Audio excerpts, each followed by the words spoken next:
अंगराज, युवराज दुर्योधन द्वारका से हस्तिनापुर लौट रहे हैं और सूचना ये है कि नारायणी सेना दुर्योधन के पक्ष में आ गई है और कृष्ण अर्जुन के पक्ष में है।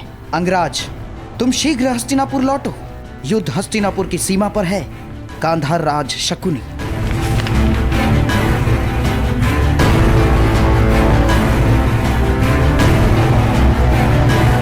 ये तुमने कैसी मूर्खता कर दी मित्र, कैसी मूर्खता कर दी तुमने।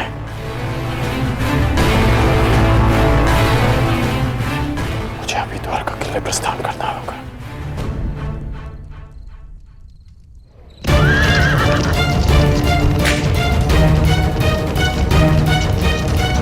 पिताश्री, ये अचानक कहां जा रहे हैं?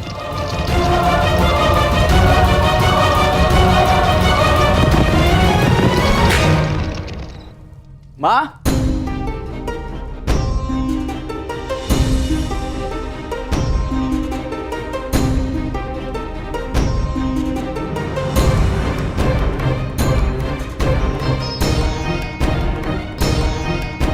एक बार पुनः अपने कर्तव्य के लिए अपने परिवार को छोड़कर जा रहे हैं पिताश्री।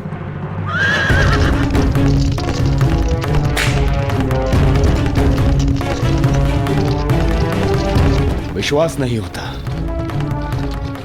अर्जुन इतना बड़ा मूर्ख है। इतनी सरलता से मुझे नारायणी सेना दे दी।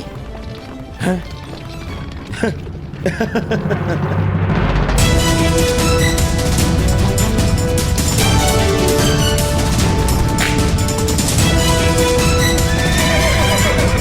सारथी रोको। वेद,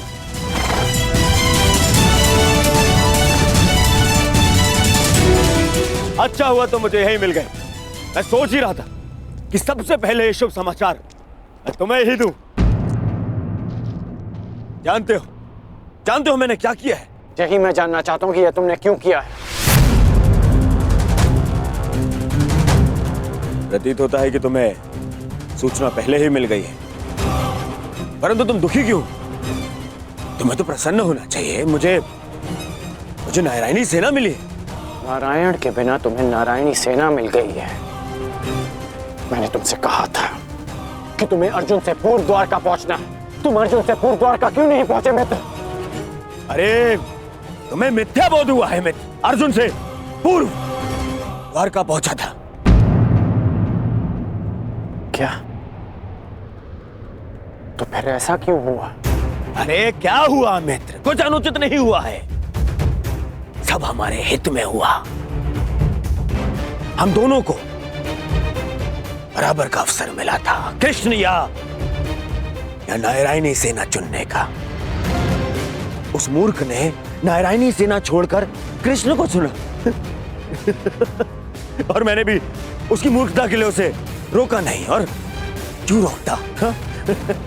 पहले अवसर उसे मिला, जबकि पहले मैं पहुंचा था। और तुमने वासुदेव को नहीं चुना। ये क्या किया तुमने? तुमने वासुदेव को क्यों नहीं चुना मित्र?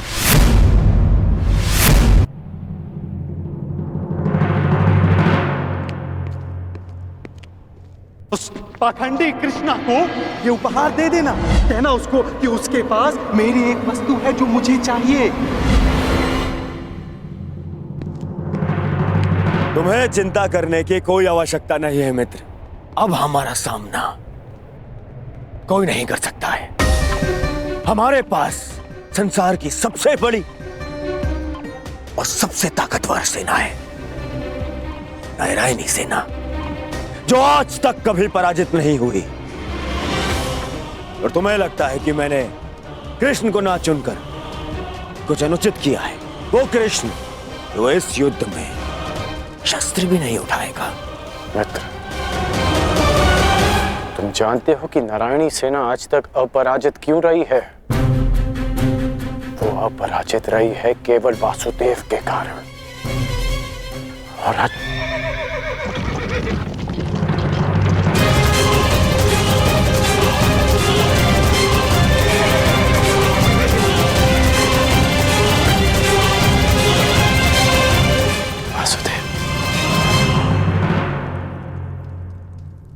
नारायणी सेना का नेतृत्व करूंगा। मैं हस्तिनापुर की ओर से युद्ध में भाग लूंगा। अब ना ही कोई छल कर पाएगा और ना ही कोई विद्रोह।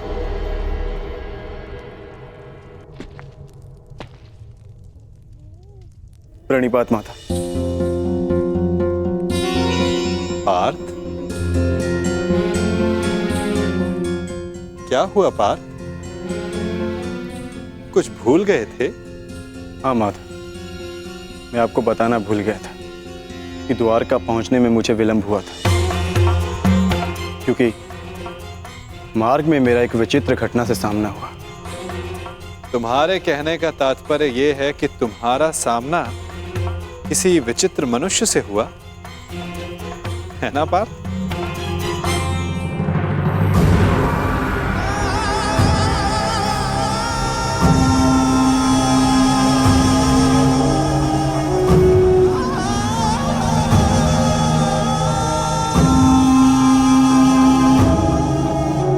मैं यहाँ तुम्हारा ही तो कार्य करने आया था युवराज दुर्योधन। मैं वासुदेव, पौंड्रक वासुदेव। पौंड्रक वासुदेव, यही नाम बताया ना उसने?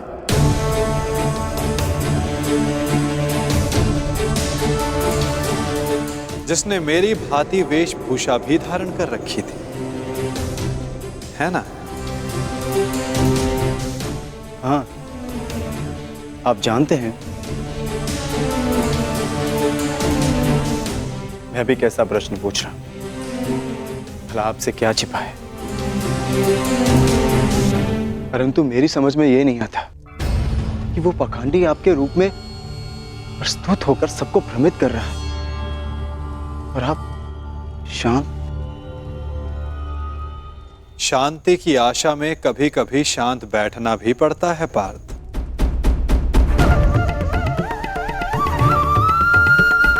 मुझे ज्ञात है कि पौंड्रक मेरे नाम का दुरुपयोग करके सबको भ्रमित कर रहा है, परंतु अवसर सबको मिलना चाहिए अपनी भूल सुधारने का। वही अवसर जो मैं सबको देता हूं, वही अवसर जो मैंने शिशुपाल को दिया था, वही अवसर जो मैंने कंस मामा को भी दिया था।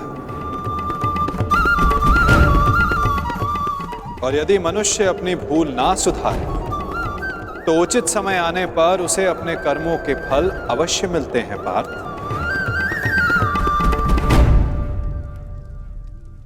अब तुम मुझे पौंड्रक का संदेश सौंप सकते हो पार्थ।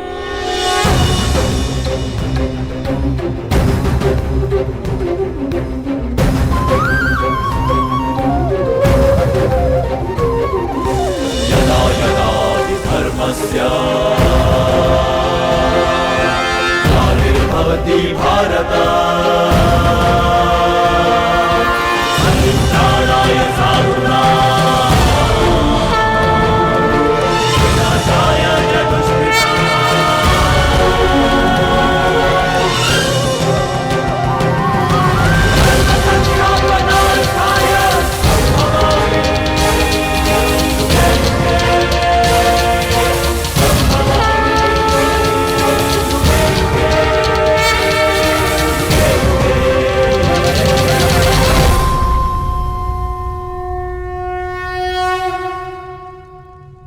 ये क्या था माधव? पौंड्रक का संदेश पार्थ। संदेश? हाँ पार्थ, ये संदेश कि जो भी मेरे दर्शाए मार्ग पर चलेगा पौंड्रक उसका नाश कर देगा।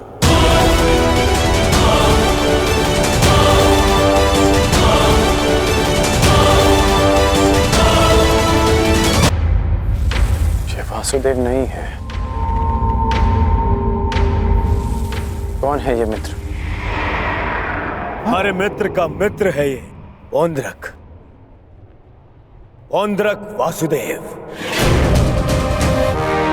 इन्हीं की सहायता से मैं अर्जुन से पूर्व द्वारका पहुंचा और नारायणी सेना को अपने पक्ष में कर पाया। इसका श्रेय मामाश्री की तीव्र बुद्धि को जाता है मित्र। उन्हीं ने पौंद्रिक को संदेश भेजा कि वो अर्जुन के मार्ग में बाधा उत्पन्न करे। इन्होंने अर्जुन को रोका और उसी कारणवश मैं अर्जुन से पूर्व द्वारका पहुंच पाया। अर्जुन को मार्ग से भटकाने का पूरा प्रबंध कर दिया है। तो तुमने फिर से छल किया। छल? छल मैंने नहीं, उन्होंने किया। युधिष्ठिर के स्थान पर अर्जुन को भेजकर मैंने तो केवल उन्हें उत्तर दिया है। मित्र, उन्होंने जो किया उसे छोड़ो। परंतु तुम्हें अवसर मिलने पर भी तुमने वासुदेव के स्थान पर नारायणी सेना को चुना। इसे मूर्खता कहते हैं। मूर्खतापूर्ण बातें तो तुम कर रहे हो अंगराज। वासुदेव तो दुर्योधन के ही पक्ष में है। मैं हूं वास्तविक वासुदेव। पौंद्रक वासुदेव दुर्योधन के ही पक्ष में है। मुझे तुम पर दया आती है अंगराज, दया आती है तुम पर कि मुझे समक्ष पाकर भी तुम उस छलिए कृष्ण की माया में उलझे हुए हो। समझ ही नहीं आता कि ऐसी क्या माया डाली उस छलिए कृष्ण ने कि तुम सत्य देखने को प्रस्तुत ही नहीं हो। पौंद्रक, पौंद्रक वासुदेव है मेरा नाम। पूरा नाम तो लेना सीखो अंगराज। खेद है मुझे, खेद है कि तुम एक मनुष्य की पहचान करने में असमर्थ हो। तुम अपने युद्ध के लिए अपनी सेना में एक पाखंडी को चुनना चाहते हो। उस पाखंडी कृष्ण को चुनना चाहते हो तुम।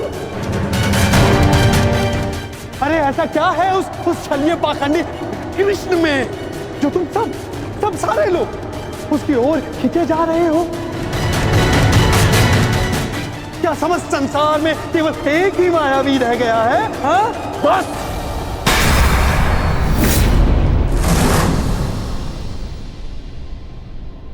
बस तुम करो मित्र, बस।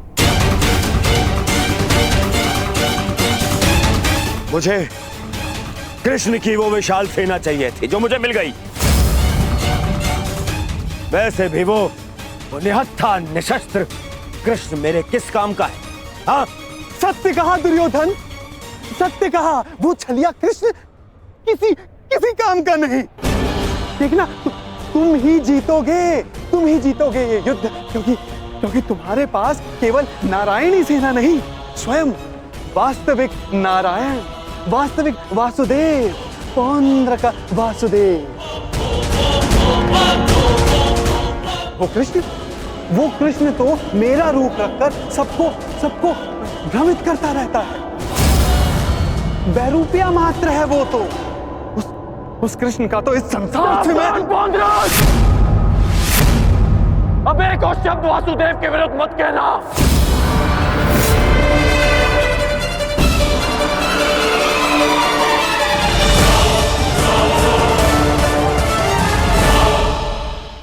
पौंद्रक वासुदेव को चुनौती।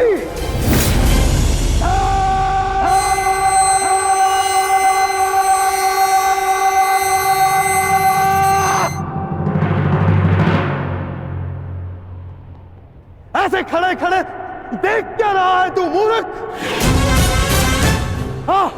हाँ, मेरे साथ युद्ध कर। मेरे हाथों मरेगा, तुझे मोक्ष मिलेगा। हाँ, जिस प्रकार आज मैं तेरा अंत करने वाला हूं, उसी प्रकार मैं उस कृष्ण का भी अंत करूंगा, उस रणछोड़ का। जो रासलीला के नाम पर स्त्रियों को भ्रमित करता है, जो बाल क्रीड़ा के नाम पर स्त्रियों के वस्त्र चुराता है, जो स्वयंवर से स्त्रियों का हरण करता है, उस कृष्ण का पक्ष ले रहा है तू। उसके लिए तू मुझसे युद्ध कर रहा है। उस कृष्ण का भी मैं वध करूंगा। पहले तेरा, उसके बाद उसका। अब तुम्हें सीमा पार करती है।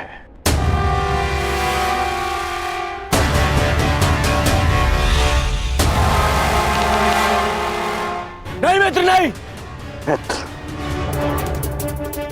आज इस पौंद्रक का अंतिम दिवस है।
अगला प्रहार तुम्हारे सीने को चीर देगा पौंद्रक। क्षमा मांगो।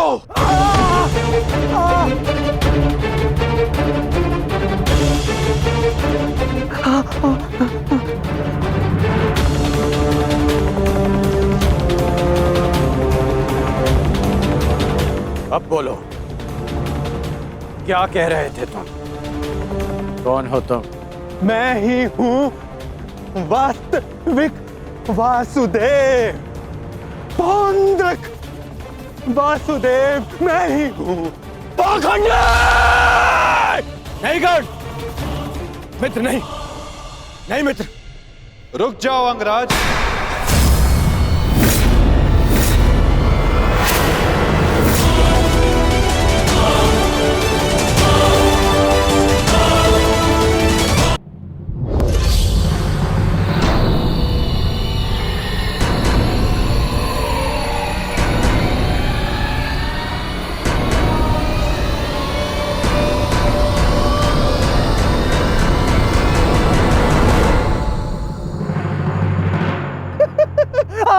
आ गया तू, चलिए आ गया। अंततः वो दिन आ गया कृष्ण, जिसकी वर्षों से मुझे प्रतीक्षा थी। यदि अंत से पूर्व मनुष्य को उसकी भूल का भान हो जाए तो अच्छा ही होता है। अब तो तुम्हें विश्वास हो गया होगा कि वास्तविक वासुदेव कौन है। मैं ही हूं वास्तविक वासुदेव। पौंड्रक वासुदेव, इसलिए जिसका अधिकार आरंभ से केवल मेरा है, मुझे मेरा सुदर्शन चक्र दे दो कृष्ण। देने ही तो आया हूं तुम, परंतु चेतावनी, मैं तुम्हें बहुत अवसर दे चुका हूं पौंड्रक। तुम्हारे पाप का घड़ा भरता जा रहा है पौंड्रक। अब मेरा स्वांग रचना बंद करो। चुप कर छलिया कृष्ण। तू ढोंग, तू छलिया मुझे बताएगा कि अब मुझे क्या करना चाहिए और क्या नहीं। जो तुझे देव मानते हैं ना, वो सब दृष्टिहीन है और बुद्धिहीन भी। परंतु मैं नहीं हूं। अपने सहयोगियों को धैर्य की महिमा समझाओ दुर्योधन। युद्ध प्रारंभ होने में अभी समय शेष है और समय से पूर्व युद्ध को आमंत्रण देना सर्वनाश को आमंत्रित करने के समान होता है दुर्योधन। क्योंकि इस समय मैं अस्त्र ना उठाने के लिए बंधित नहीं हूं। मनुष्य को खाई में गिराने के लिए उसका केवल एक पग पर्याप्त होता है पौंड्रक। अभी अभी मैंने कर्ण को रोककर तुम्हें मृत्यु के मुख में जाने से रोका है। कदाचित तुम्हारा अगला पग तुम्हारा अंत ना रोक पाए पौंड्रक।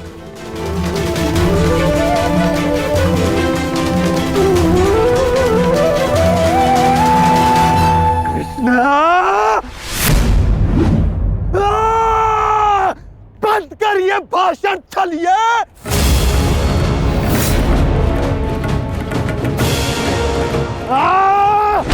छलिए पाखंडी, आज मैं तेरा अंत करके ही रहूंगा कृष्ण। अरे रखो मित्र, क्रोध मुझे भी आ रहा है। अपने क्रोध को युद्ध के लिए बचा के रखो।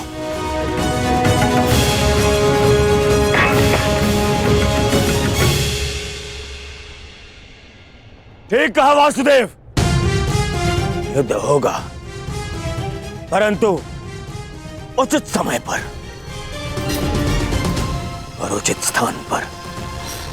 उस महायुद्ध के प्रथम दिवस पर मैं आपको उत्तर अवश्य दूंगा।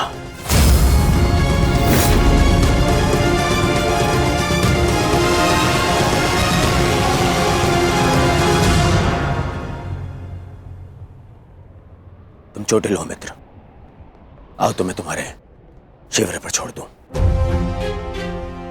आओ।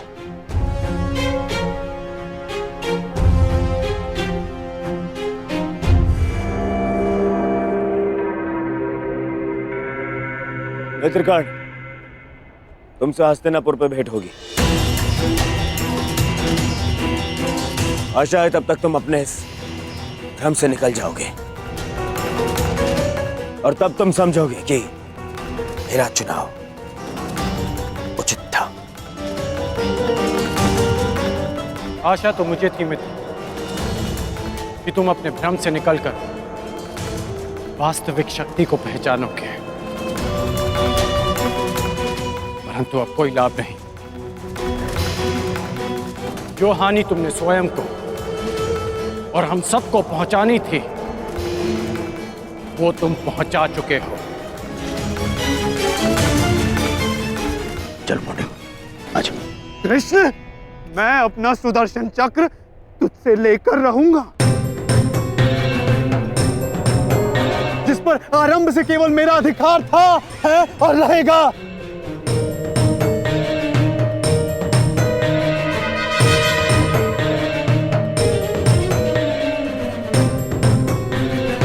चलो सारथी।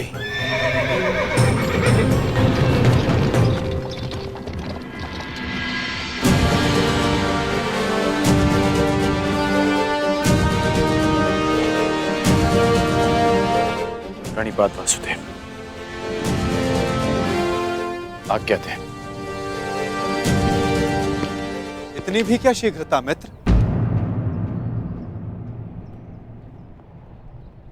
सारथी रह चुका हूं तुम्हारा। आज भी अपने रथी का मन पढ़ सकता है ये नटवर। समझता हूं कि तुम व्यथित हो। क्या अपने मन की बात अपने सारथी से नहीं कहोगे तुम?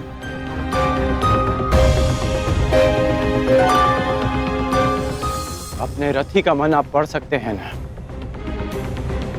तो पढ़ लीजिए। इसीलिए कहता हूं मित्र, तुम्हें प्रसन्न होना चाहिए। दुर्योधन ने उचित चुनाव किया। उसे शक्ति चाहिए थी, उसे मिल गई।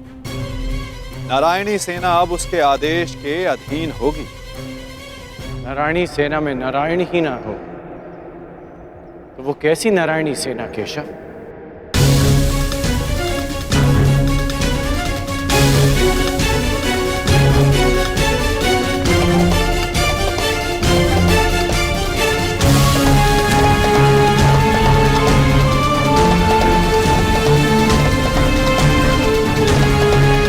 जो दुर्योधन ना पहचान सका वो आप जानते हैं, और उसे मैं भी देख सकता हूं। जिस क्षण उसने आपको त्याग कर सेना को चुना, उसी क्षण उसने विजयश्री थाल में सजाकर पांडवों को भेंट कर दी।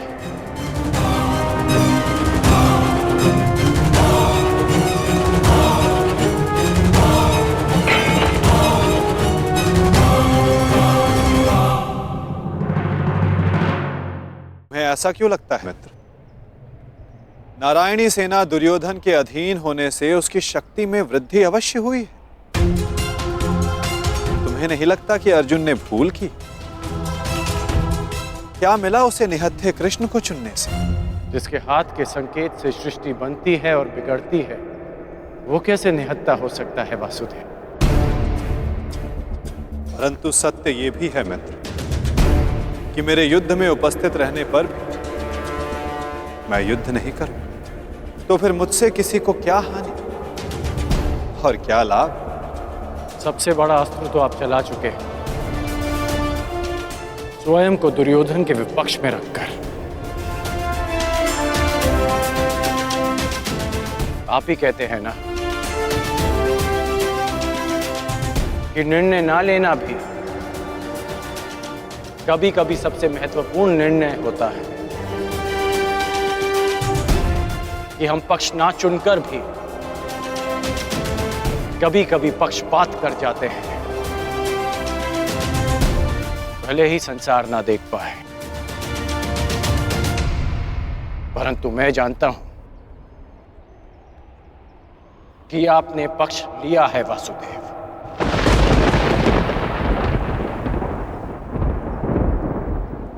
नहीं मित्र, मैं किसी का पक्ष नहीं लेता, ना किसी को चुनता हूं। लोग मुझे चुनते हैं या छोड़ते हैं। मानता हूं कि आपने किसी को नहीं चुना, परंतु आपने दुर्योधन को बाध्य किया कि वो आपको ना चुने। आपने ऐसी परिस्थितियां उत्पन्न की कि वो ही आपको चुने जिसे आप चुनना चाहते हैं।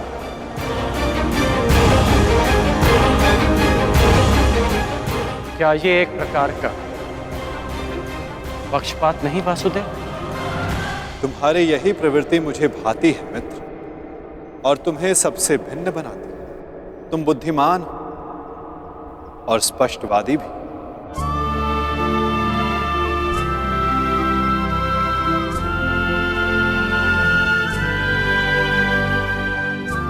ऐसा होकर भी क्या लाभ वासुदेव, जब मैं आपका साथ ना पा सका।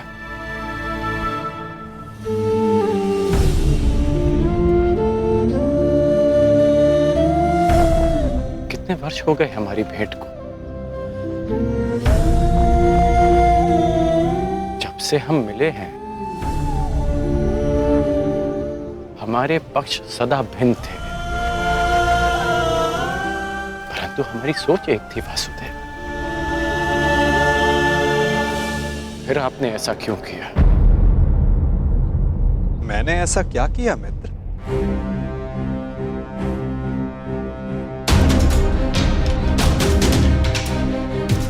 आप सब जानते हैं फिर भी ये प्रश्न कर रहे हैं।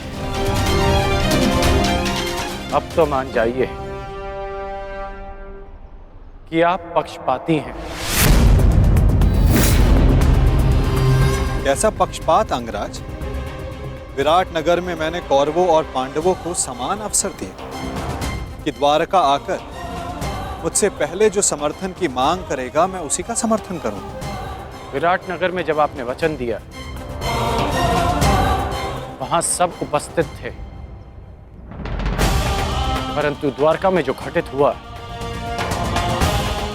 वो केवल दुर्योधन और अर्जुन ही जानते हैं।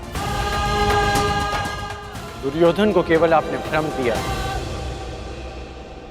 और शक्ति दी अर्जुन को।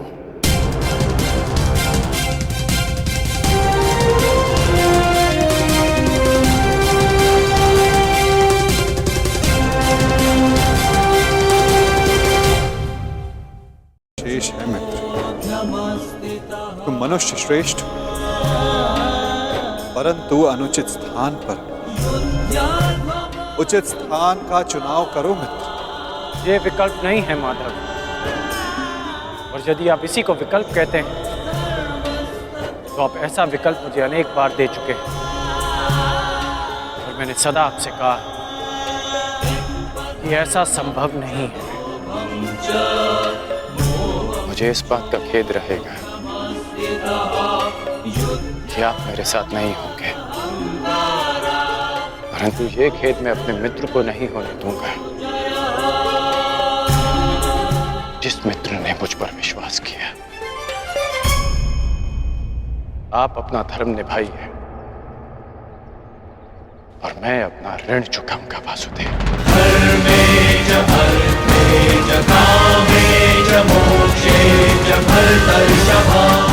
युद्ध में भेंट होगी। प्रणिपात वासुदेव।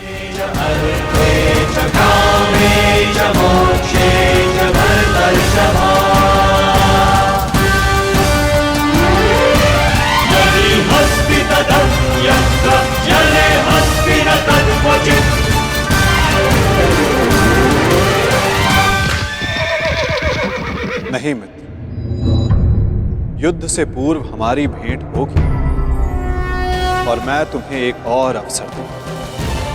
तुम्हें आभास कराऊंगा कि जितना सम्मान तुम्हें चाहिए उससे कहीं अधिक सम्मान के योग्य हो तुम। अगली भेंट में तुम्हारी वास्तविकता से भेंट करवाऊंगा मित्र।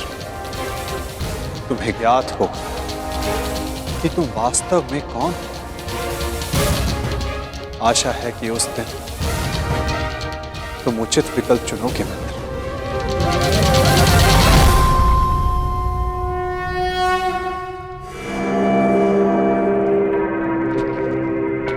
अमश्री,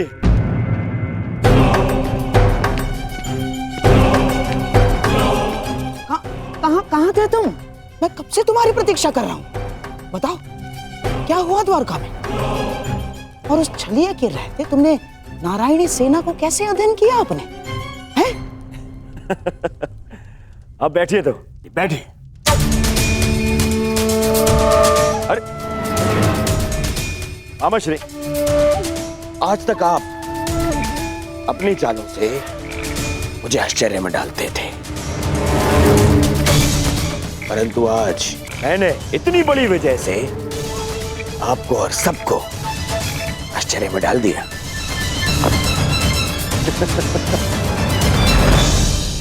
सब इतने प्रसन्न है मेरे इस निर्णय से, सवाए मेरे मित्र कर्ण के। समझ में नहीं आता उसे अभी भी ऐसा क्यों लगता है कि मुझे सेना को छोड़ के उसने हत्या कृष्ण को चुनना चाहिए था।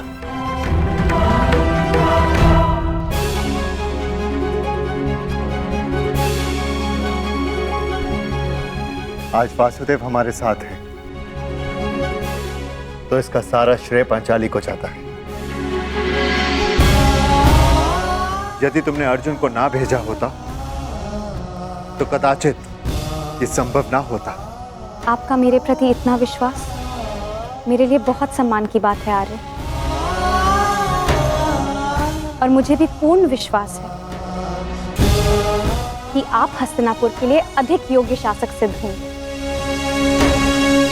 अरे कोई जाओ, समझाओ, बताओ उसे कि कितनी बड़ी भूल कर रहा है वो। भूल तो तुम कर रहे हो दुर्योधन।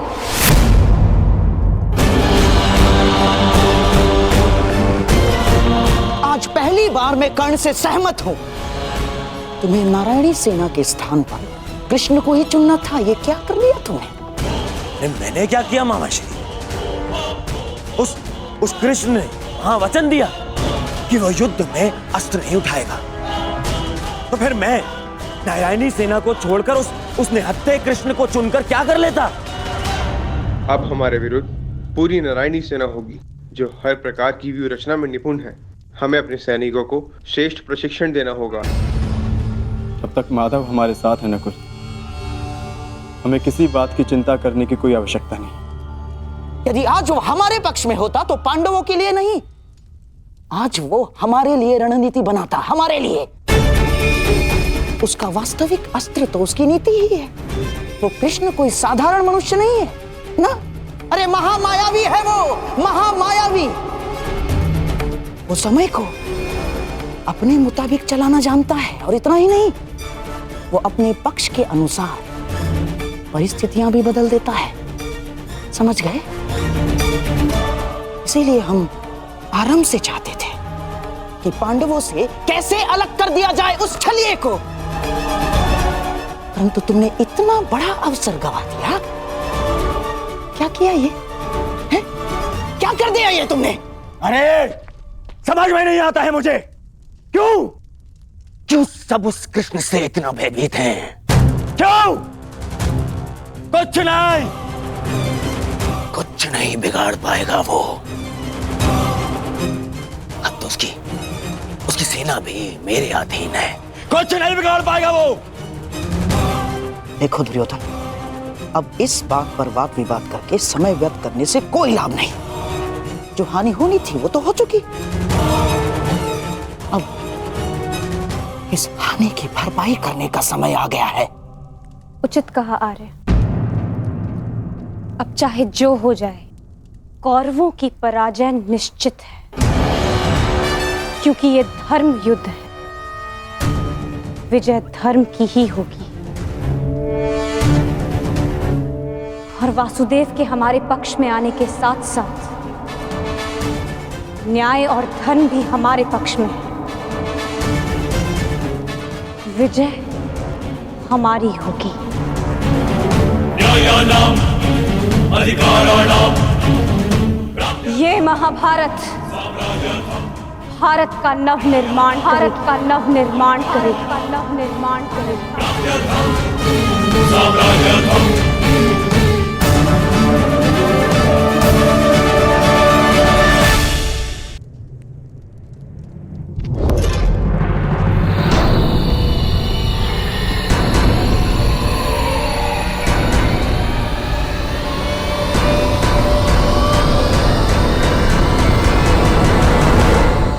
अच्छा हुआ कर्ण, तुम आ गए।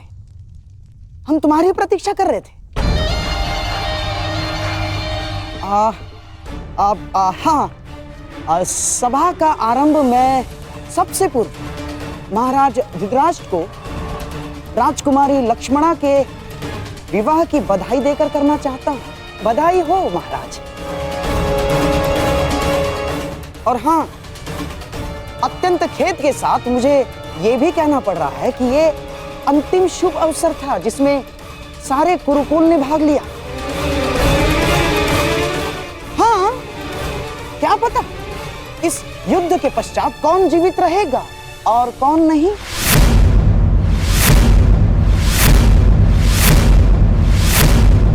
स्पष्ट रूप से कहिए गंधाराज, आपका तात्पर्य क्या है? अब से पूर्व तो आपने इस प्रकार के विचार कभी प्रकट नहीं किए, और अब जब दुर्योधन ने कृष्ण को ना चुनकर नारायणी सेना को चुना है, तो अब इस प्रकार के विचार क्यों? आपका प्रश्न उचित है महामहिम, परंतु यदि मैं अपनी भूल स्वीकार भी करता हूँ तो क्या वो भूल मैं सुधार सकता हूँ? कर्ण, तुम्हारा इस विषय में क्या कहना है? मेरा मानना है कि हमें वार्तालाप में समय व्यर्थ नहीं करना चाहिए। हमें अपनी सेना को प्रशिक्षण देकर उन्हें और शक्तिशाली बनाना होगा। अपनी सेना में अधिक से अधिक महान योद्धाओं को एकत्रित करना होगा। मेरा एक और मानना है कि हमें युद्ध के लिए तत्पर रहना चाहिए।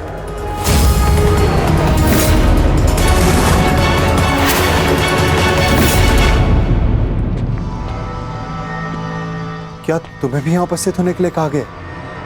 हाँ भ्राताजी, मुझे प्रहरी ने निद्रा से उठाकर संदेश दिया कि हमें शीघ्र ही यहाँ उपस्थित होना है। परंतु क्यों और किसके आदेश पे? ये आदेश मैंने दिया है।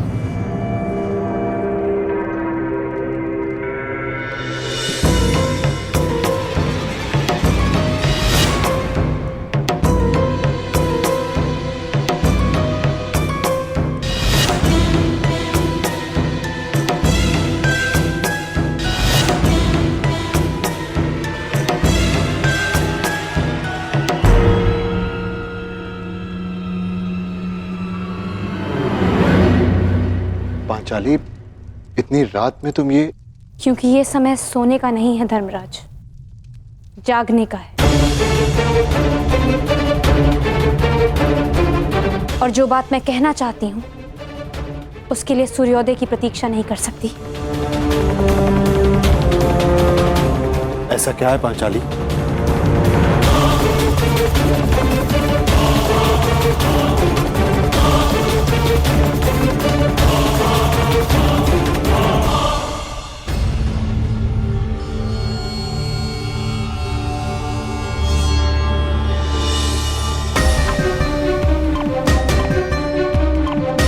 पांचाली, ये तिथि कैसी?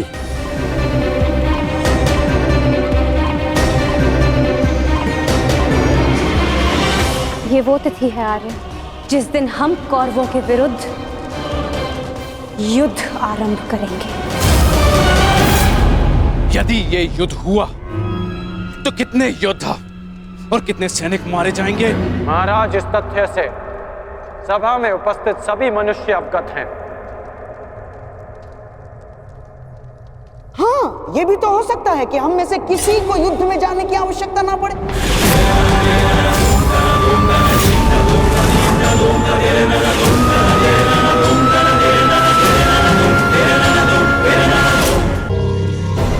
महामहिम, जैसे पुराणों में मैंने पढ़ा है कि स्वयं भगवान भी अपने शत्रुओं को एक अंतिम अवसर देते हैं, तो क्या हम अपने शत्रु को अंतिम अवसर नहीं दे सकते? दे सकते हैं ना महामहिम? गांधार राज, युद्ध होना निश्चित है और होकर ही रहेगा। और इसकी उल्टी गिनती प्रारंभ हो चुकी है।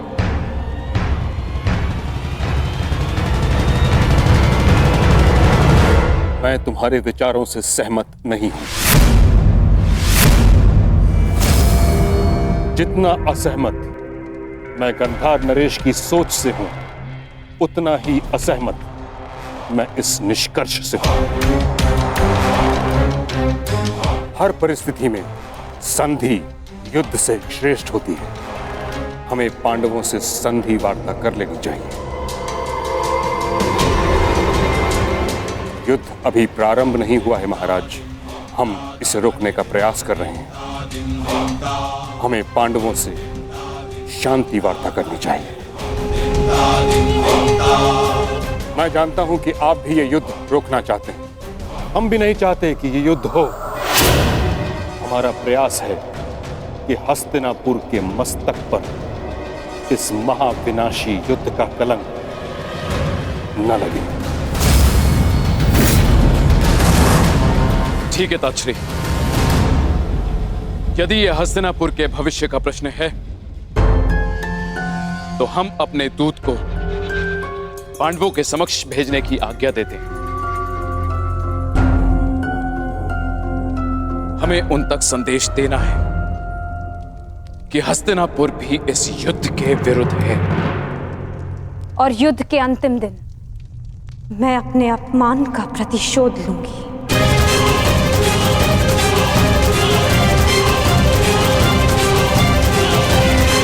जिस दिन दुर्योधन का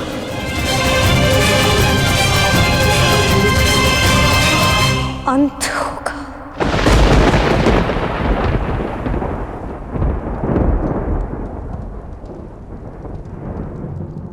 महाराज ऐसे ये मेरा अंतिम निर्णय है कर्ण। हमें अपनी ओर से एक प्रतिनिधि चुनना होगा।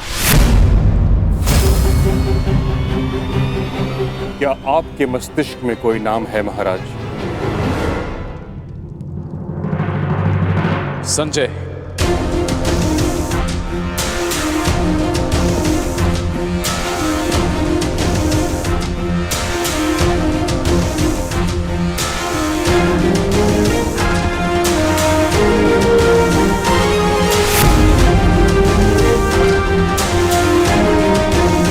प्रणिपात महाराज।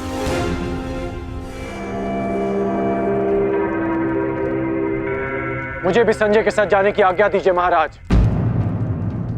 नहीं कर्ण, यह एक अत्यंत संवेदनशील प्रकरण है। हमें योद्धा नहीं, नीति परख मनुष्य चाहिए।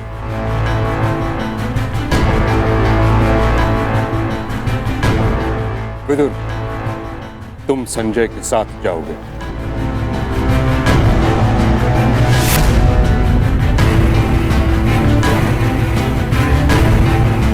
तो ठीक है, विदुर और संजय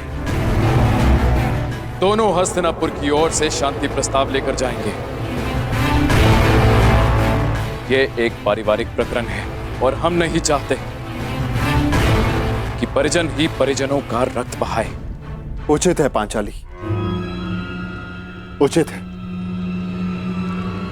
अब ये युद्ध तुम्हारे बताए हुए दिन ही आरंभ होगा।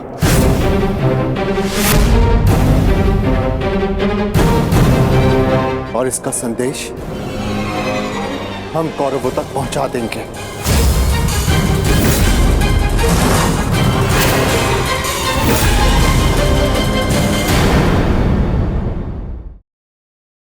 परंतु जो हर प्रकरण में बीच में घुस आता है, जो मेरे हर छल को अपनी बुद्धि के बल से असफल कर देता है, वो जिसकी मनोहर बातों का वो गुरु द्रोणाचार्य के चक्रव्यूह से भी अधिक शक्तिशाली है, वो जो हस्तिनापुर के सिंहासन पर तुम्हें नहीं, उन पांडवों को बिठाना चाहता है।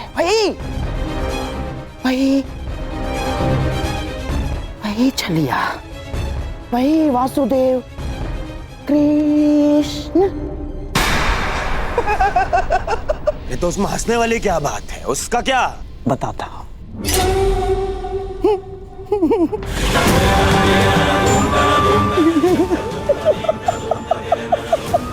चलिए।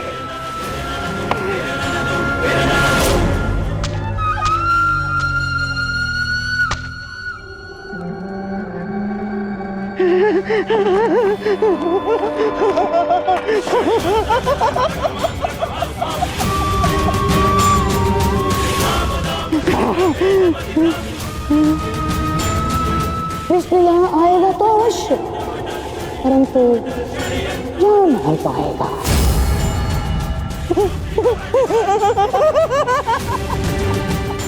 जा नहीं पाएगा।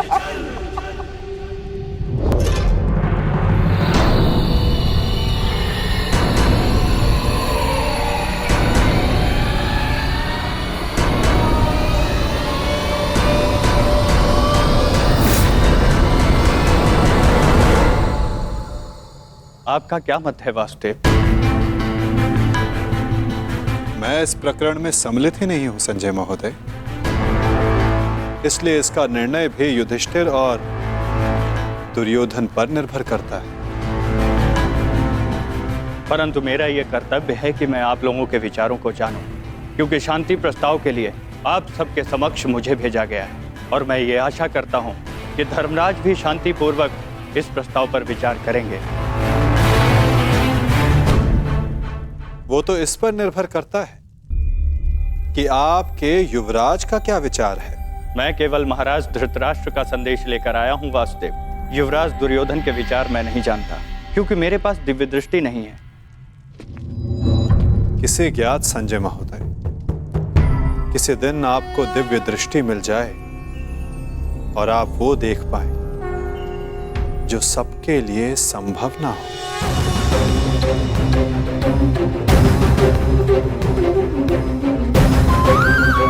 धर्मराज, आपके समक्ष हस्तिनापुर से शांति प्रस्ताव आया है। क्या विचार है आपका?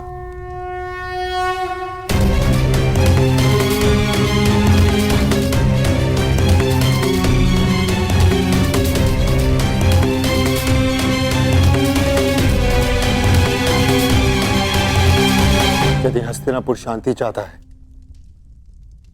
तो हमें भी युद्ध करने की कोई ललक नहीं।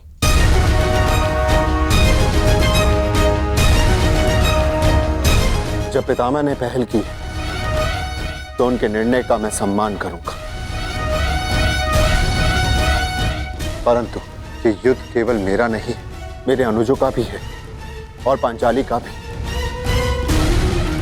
इसलिए उनका मत जानना भी अत्यंत आवश्यक है। हमें ज्ञात है कि अवश्य ही तुम सबके हित की सोचोगे युधिष्ठिर, इसलिए हम सबको सबसे अधिक आशा तुमसे ही है। मुझे विश्वास है प्रतिकार और प्रतिघात के स्थान पर तुम शांति को महत्व दो। जहां तक शेष पांडवों का प्रश्न है, मुझे विश्वास है कि ये सब तुम्हारे निर्णय का सम्मान करेंगे।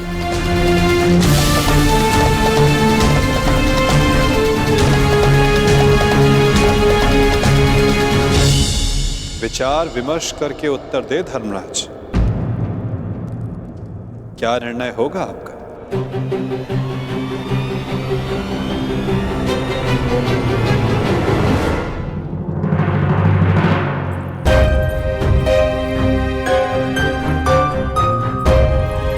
वृषसेन। अरे लक्ष्मणा, कैसी हो? मैं ठीक हूँ, परंतु तुम्हें यहाँ देख के आश्चर्य हुआ। तुम यहाँ कैसे? वो मैं शाम से मिलने आया था। हाँ, परंतु कुमार शाम से पहले मैं तुमसे मिलना चाहती थी। परंतु क्यों? क्योंकि अब केवल तुम ही अपने मित्र को इतनी बड़ी भूल करने से रोक सकते हो। सांब युद्ध में न केवल अपने पिता के विरुद्ध खड़े हो रहे हैं, अपितु वो स्वयं हस्तिनापुर की ओर से नारायणी सेना का नेतृत्व कर रहे हैं। परंतु अभी भी कुछ नहीं बिगड़ा है वृषसेन। सांब तुम्हारा मित्र है, उसे समझाओ, वो तुम्हारी बात कभी नहीं टालेगा। क्षमा चाहता हूँ लक्ष्मणा। देखो, मैंने सदैव मित्र बनकर तुम्हारी सहायता की है, तुम्हारा पक्ष लिया है, परंतु आज मैं शाम का पक्ष लूंगा। वृषसेन? हाँ लक्ष्मण, मैं ये बहुत पहले ही निर्णय ले चुका हूं कि शाम जिस भी पक्ष में होगा मैं सदैव उसी का साथ दूंगा।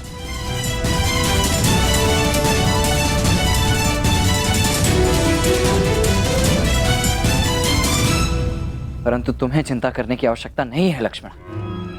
मेरे जीते जी शाम को कुछ नहीं होगा, विश्वास करो मेरा। पक्ष जो भी हो, हानि तो मेरे परिवार को पहुंच रही है ना वृषसेन। तुम ही बताओ मुझे, प्रभु से मैं किस पक्ष के लिए प्रार्थना करूं? दोनों ही पक्षों में मेरा ही परिवार लड़ रहा है। मैं क्या करूं वृषसेन? तुम्हारे इस प्रश्न का उत्तर मेरे पास नहीं है लक्ष्मण। मैं तो ये भी नहीं कह सकता कि मैं तुम्हारी इस असमंजस से भरी परिस्थिति को समझ सकता हूँ। तुम इस युद्ध में भाग क्यों ले रहे हो वृषसेन? तुम्हारा तो पांडवों से कोई संबंध नहीं है, तो तुम अपने पिता के साथ इस युद्ध में क्यों भाग ले रहे हो? केवल इसीलिए? केवल इसीलिए लक्ष्मणा, क्योंकि सांब कौरवों के पक्ष में, और इससे अधिक मेरे लिए कुछ महत्वपूर्ण नहीं। ऋषिसेन, मैं भान है तुम कितनी बड़ी भूल कर रहे हो। नहीं भान है तुम्हें, यदि भान होता तो इस युद्ध में भाग जाने के बजाय उसे रोकने का प्रयत्न कर रहे होते तुम। मैं तुम्हारे समक्ष बहुत सी उम्मीदें लेकर आई थी ऋषिसेन, परंतु प्रतीत होता है ये मेरी भूल थी। अपना ख्याल रखना ऋषिसेन।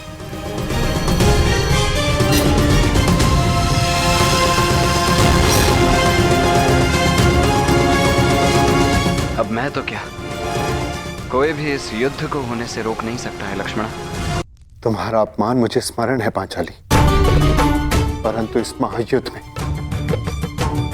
केवल महाविनाश होगा। दोषियों को दंड अवश्य मिलेगा, परंतु सहस्त्रों लाखों निर्दोषों के प्राण भी जाएंगे। न जाने कितने परिवार बिखर जाएंगे पांचाली, कितने परिवार। और न्याय का क्या धर्मराज? ये युद्ध न्याय का है और आपकी ली हुई प्रतिज्ञा का क्या? अरे भीम, मैं कुछ नहीं भूला हूं पांचाली, ना ही तुम्हारे अपमान को, ना ही मेरी प्रतिज्ञा को। और जहां तक बात है इस शांति प्रस्ताव की, तो मैं इससे बिल्कुल सहमत नहीं। परंतु पांचाली, हम सब तुम्हारा मत जानना चाहते हैं, क्योंकि यह प्रस्ताव स्वयं पितामह और महाराज के द्वारा भेजा गया है और इसे ऐसे ही ठुकराया भी नहीं जा सकता। आप भूल रहे हैं वृकोदर, उस सभा में श्रद्धेय पितामह और महाराज धृतराष्ट्र भी उपस्थित थे और वो भी मेरा अपमान होने से नहीं रोक पाए थे। मुझे लगा था कि वनवास पूर्ण होने के पश्चात हम सबके जीवन का एक ही उद्देश्य है, कौरवों का विनाश।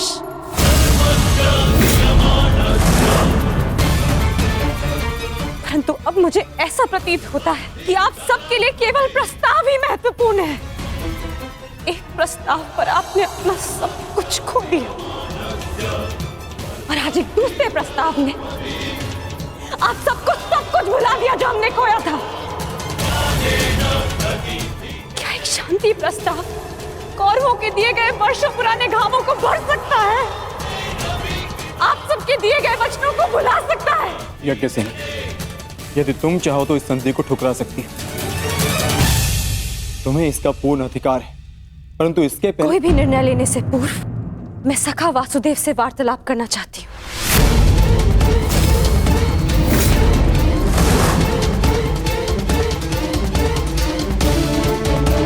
क्या हुआ? सखा कहाँ है? वो हस्तिनापुर के लिए प्रस्थान कर रहे हैं। परंतु क्यों? परंतु क्यों? पांडवों की ओर से शांति दूत बनकर।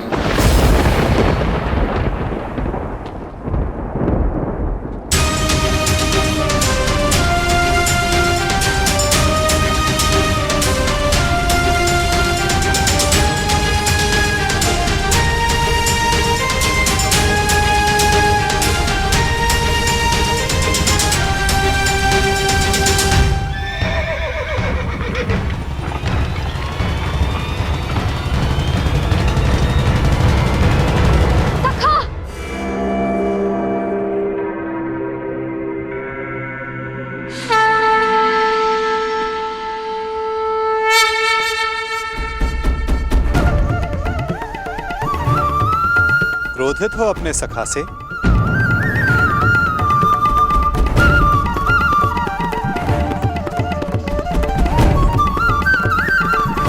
क्रोधित हो अपने सखा से?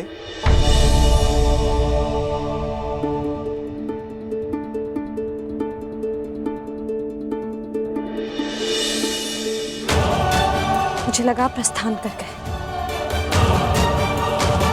भला अपनी सखी से मिले बिना मैं प्रस्थान करने की सोच भी कैसे सकता हूं? जानता हूं, तुम्हारे मन में बहुत प्रश्न तुम्हें व्याकुल कर रहे हैं। जो कुछ भी तुम्हारे हृदय में है कह सकती हो। मैं वचन देता हूं तुम्हारे हर प्रश्न का उत्तर देगा ये सखा। ठीक है, तो बताइए कहाँ जा रहे थे आप? हस्तिनापुर, पांडवों के शांति दूत बनकर? अपनी सखी का अपमान भूल गए आप सखा? अपमान करने वालों के समक्ष संधि का प्रस्ताव लेकर जा रहे हैं आप? मुझे आपसे ये आशा नहीं थी सखा। आप उन दोषियों से गले मिलने को तत्पर हो गए जिन्होंने मेरे... क्या यही आपका न्याय है सखा कि आप मेरा मत जाने बिना ही जा रहे थे?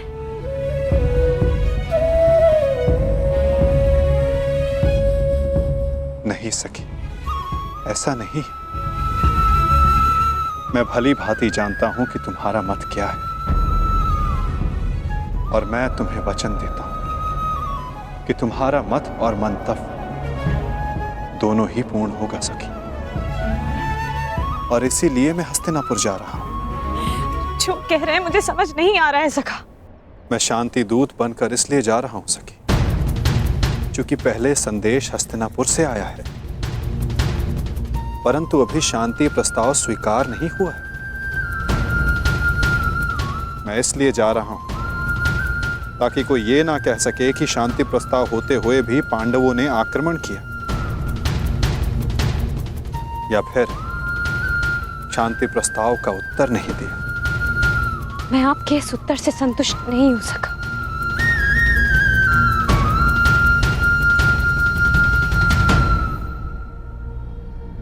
सखी,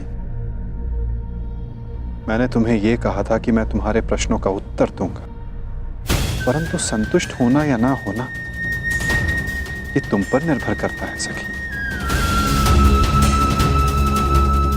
अब मुझे हस्तिनापुर जाने की आज्ञा दो।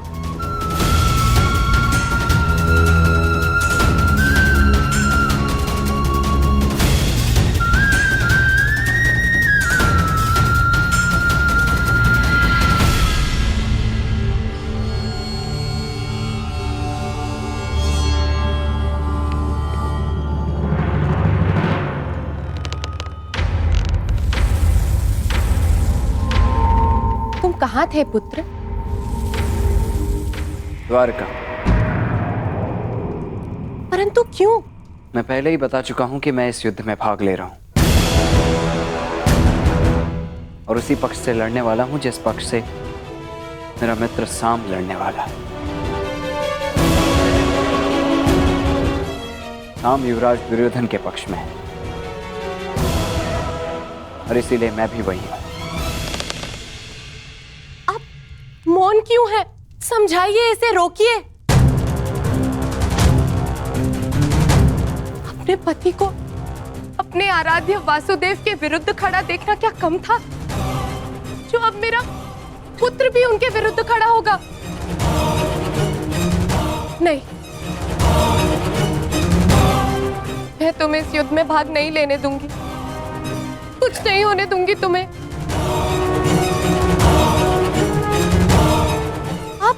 इसे रोकिए, समझाइए। श्री कृष्ण के विरुद्ध युद्ध में खड़े होने का अर्थ है केवल सर्वनाश, और ये अपने पिता की आज्ञा के विरुद्ध जाकर इस युद्ध में भाग नहीं ले सकता है।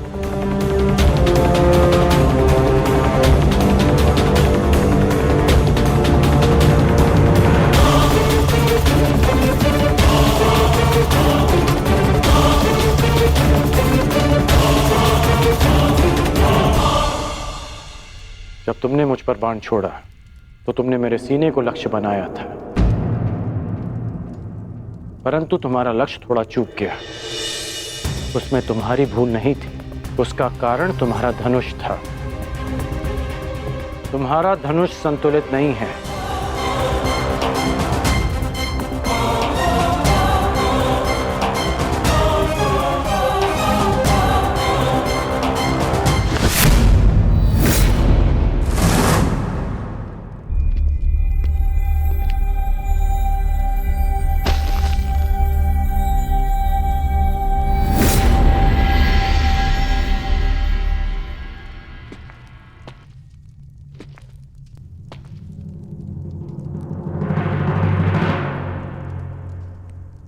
बिल्कुल संतुलित धनुष है।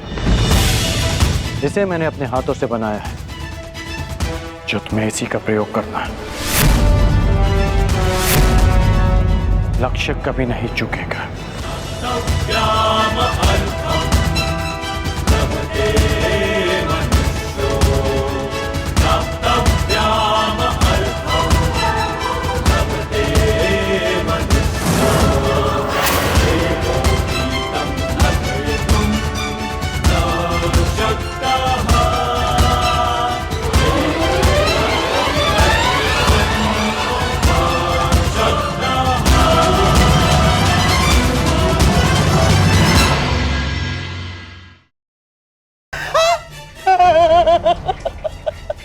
देखो, मैंने कहा था ना तुमसे। परंतु मैं ये देखना चाहता हूं कि ये कितनी कठोर है। तो कर लो प्रयास। दासों, मामा श्री को इसमें बांध दो। ये क्या कह रहे हो तुम?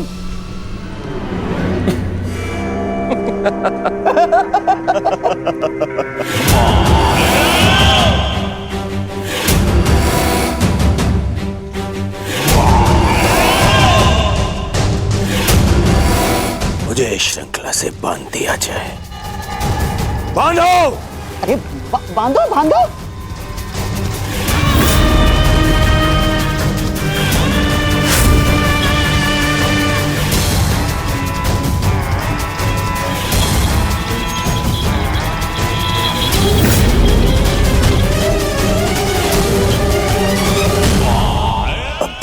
ये श्रृंखला कितनी सक्षम है।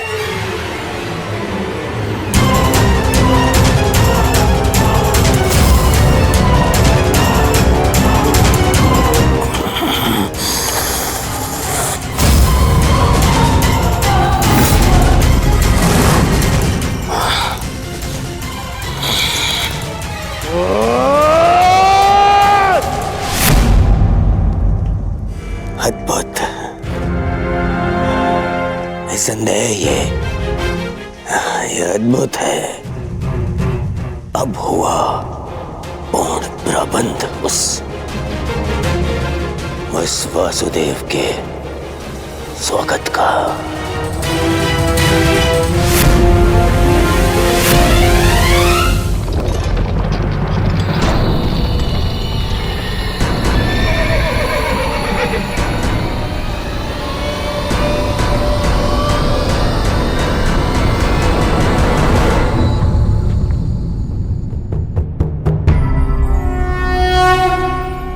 देख रहे हो दुर्योधन, ये वही छलिया कृष्ण है जो अपने चाल में, अपने छल में सबको फंसाता रहता है। ग्लानिर्भवति भारत। आज ये स्वयं मेरे रचाए चक्रव्यूह में फंसने आ गया।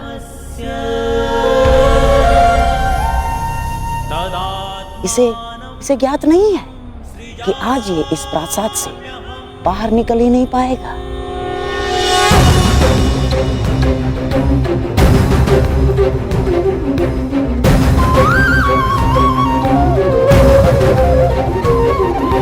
यदा यदा धर्मस्य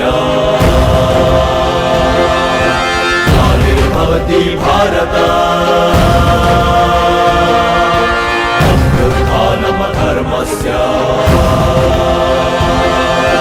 तदात्मानं सृजाम्यहम्।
नमस्कृत्य नरं चैव नरोत्तमं देवीं सरस्वतीं व्यासं ततो जयमुदीरये।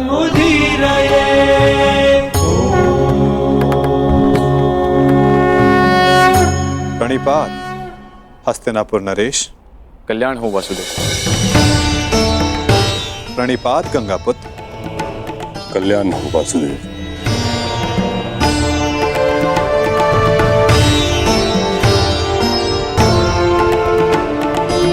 प्रणिपात समधिश्री। स्वास्थ्य। प्रणिपात गांधार नरेश। प्रणिपात मुरली मनोहर, आपका स्वागत है हस्तिनापुर में। प्रणिपात वासुदेव, मैं समस्त हस्तिनापुर की ओर से आपका आभारी हूं कि आपने शांति प्रस्ताव को एक अवसर दिया और हस्तिनापुर आए। अवसर तो धर्मराज ने दिया है महात्मा विदुर, अपने बड़ों के प्रस्ताव को आदर देकर।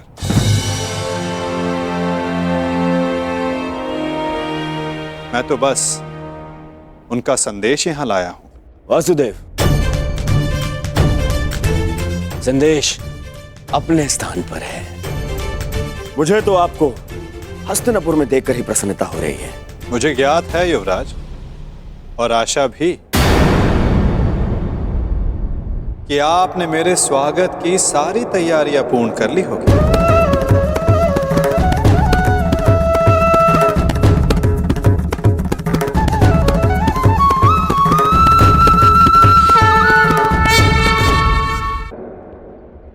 अवश्य।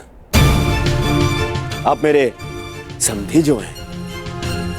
चलिए, आइए मेरे कक्ष में चलते हैं। मेरे कक्ष में चल के आदर सत्कार ग्रहण कीजिए। आपके मुख से ऐसे वचन सुनकर संतोष हुआ युवराज, और अधिक प्रसन्नता इस बात की हुई है कि आपने मुझे शांति दूत के रूप में स्वीकार किया। ये शांति प्रस्ताव के बारे में हम कल बात करेंगे। आप यात्रा से आए हैं, विश्राम करें, थकान दूर करें। आइए। क्यों नहीं युवराज, अवश्य।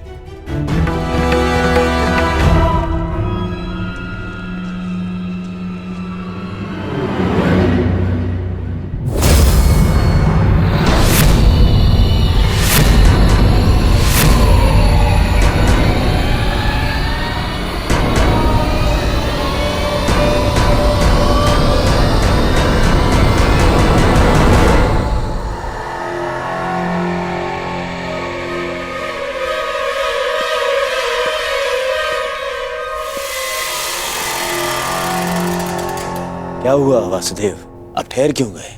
मैं आपके सत्कार भाव का सम्मान करता हूं युवराज, परंतु मैं शांति दूत हूं, शरणागत नहीं।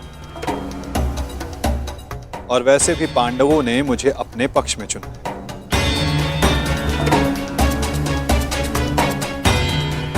और नीति अनुसार एक दूत आतिथ्य तब तक ग्रहण नहीं कर सकता जब तक उसका कार्य पूर्ण ना हो जाए। इसलिए क्षमा कीजिएगा मुझे, मैं आपका सत्कार ग्रहण नहीं कर सकता।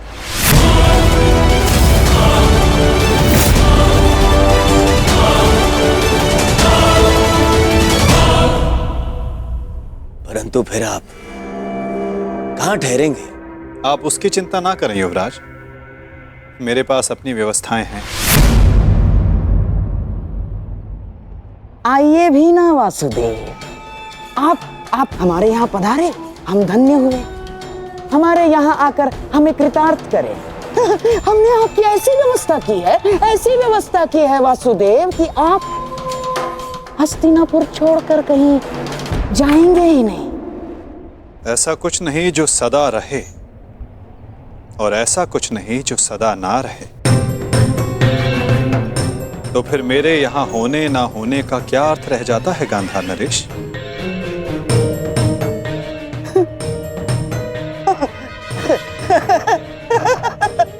वासुदेव, आपके कहने का तात्पर्य कुछ पकड़ में नहीं आया। यदि सागर में अपना हाथ डालोगे तो ऐसा अनुभव होगा कि संपूर्ण सागर तुम्हारा है गांधार राज। और यदि उसी सागर को मुट्ठी में बंद करने का प्रयास करोगे तो कुछ नहीं पाओगे। हाँ, यह अवश्य हो सकता है कि उसमें डूब जाए। प्रणिपात।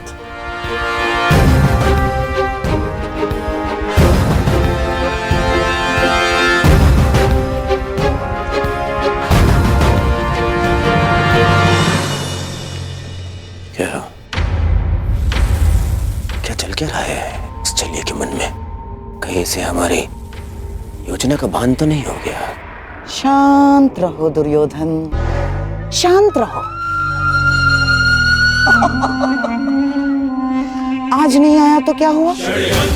कल तो इसे सभा में आना ही होगा और ये आएगा। क्यों? शांति दूत है, इसे अवश्य आना होगा और फिर हमारी योजना सफल। वासुदेव, आपका आतिथ्य बनने का सौभाग्य मिला, मेरे लिए सम्मान की बात है। आशा करता हूं ज्येष्ठ पांडु पुत्रों की ओर से कोई सकारात्मक संदेश लाए होंगे।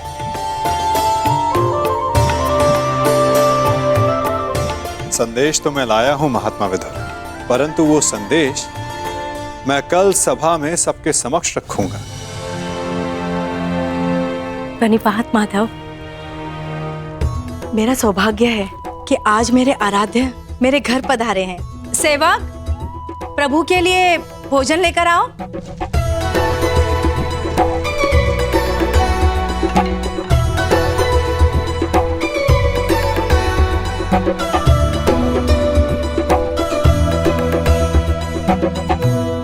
भोग लगाइए प्रभु।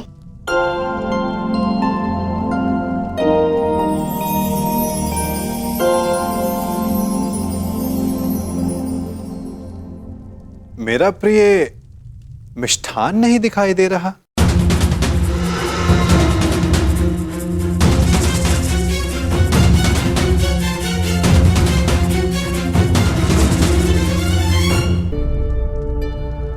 जानती हूँ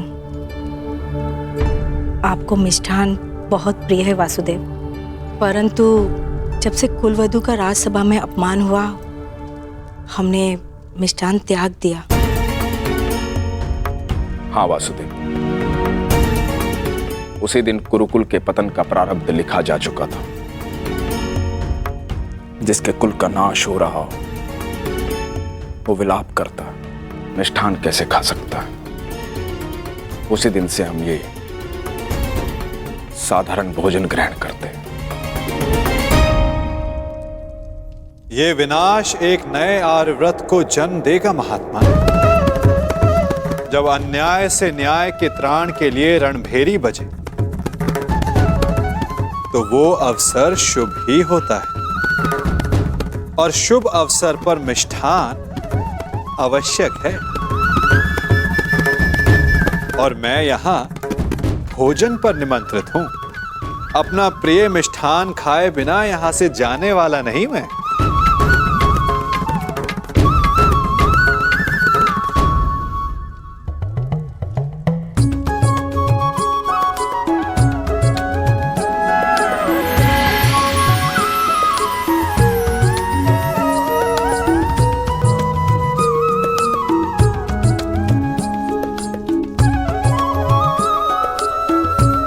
आइए मिष्ठान ग्रहण कीजिए। वाह काकाश्री वाह!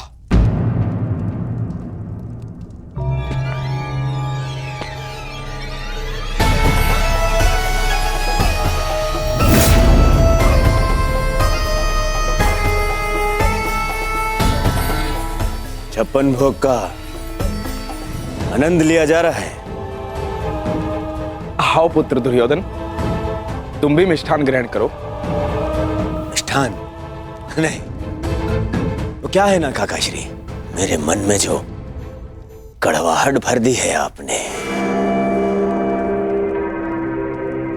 इस मिष्ठान की मिठास से मिट नहीं सकती है।